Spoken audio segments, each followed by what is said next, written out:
Magandang araw po para po sa ating Bible knowledge of the day. Proverbs 17:28, the Bible says, even a fool, when he holdeth his peace, is counted wise, and he that shutteth his lips is esteemed a man of understanding. Kay shutteth his lips po ang pamagat natin. Yung shutteth po dyan ay atam sa Hebrew, to close or to stop.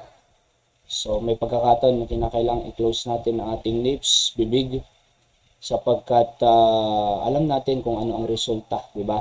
At alam natin kung kailan din sasabihin. Meron po yung understanding.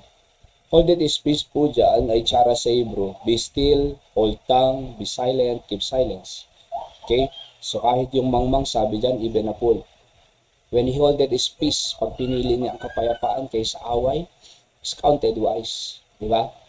At keep silent, hold tongue, be still.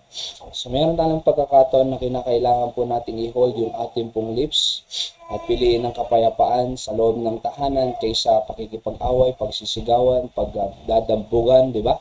Kahit yung mga anak. Sapagkat pagkasalita tayo ng salita, imbes na mapalapit ang loob ng ating pamilya, ang ating asawa at ang mga anak sa atin, baka mapalayo po sila. So kinakailangan po ng tamang paggamit ng ating pong bibig.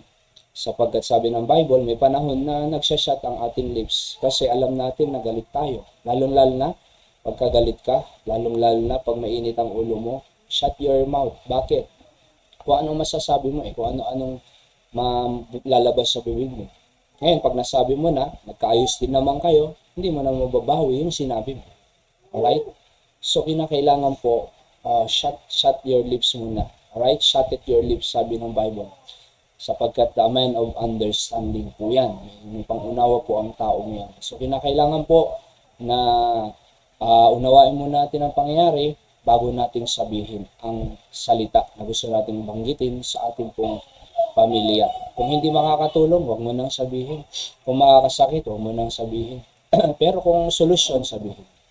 Kung yan ay makaka-strengthen, sabihin natin. Kung yan ay makakapagpatibay sa ating pamilya, sabihin natin. So, think first before you say it, mga kapatid. Kaya nga, merong acronym yung think Letter T, is it true? Letter H, is it helpful? Nakakatulong pa ba yan? Letter I, is it inspiring? Letter N, is it necessary? Letter K, is it kind? Diba? So, think first before you say it. Is it true? Is it helpful? Is it inspiring? Is it necessary? Is it kind? So, think po yun na acronym. Okay? Para sa ganun, maging pagpapala sa ating pamilya at magkaroon ng, makabuild ng good relationships with sweet spirit sa ating pamilya. Hindi po yung magsalita, lalayo ang loob ng asawa mo, anak mo, mahirap po yun, di ba? Mas maganda yung pag nagsalita ka, mapapalapit sila sa Diyos, magiging establish ang iyong relationship. Sa ating principles of the day po, be still when talk is not so wise. Still ka muna kung hindi wise ang sasabihin. Speak when truth begins to rise. Number 2, don't speak just for empty sound. Speak when wisdom can be found. Pagka wala namang kwenta, hindi na. Di ba? Hindi naman necessary. Empty sound Just speak when wisdom can be found. Okay, yan po ang ating Bible knowledge of the day. God bless you po.